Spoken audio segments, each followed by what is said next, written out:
তোকে কেউ ভালোবাসে না কি বলছিলি? তারপরে দাদা, আমি ভালোবাসি না আমি মারি, দাদাও ভালোবাসে না মারে। ওই জন্য তুই কি করবি? ওই জন্য তুই কি করবি? কি ঘর থেকে মানে ঘর থেকে তুই একা বেরিয়ে যাবি? মানে তুই অন্যের মুখ দেখবি তো তোর পিঠ ফাটালে হবে না, অন্য কেউ তোর মুখ দেখলে তার পিঠ ফাটাতে হবে। আমি বলার মধ্যে বলেছি যে দাদা তোর মুখ দেখছে, তুই বলছিস দাদার পিঠটা ফাটাতে, তাহলে তুইও তো দাদার মুখটা দেখিস, তাহলে তোরও পিঠটা ফাটাই। ওই জন্য বলছে, অনেকক্ষণ চুপ থাকার পরে রাগ হয়ে গেছে, অভিমান হয়ে গেছে, তারপরে বলছে যে মা আমায় ভালোবাসে না।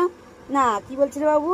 মা দাদা ভালো না, আমায় কেউ ভালোবাসে না, আমায় কেউ ভালোবাসে না, মাও ভালোবাসে না, দাদাও ভালোবাসে না, খালি বকে মারে, আমি বাড়ি থেকে একাই বেরিয়ে যাব। ওর এই বয়সে এত তেজ।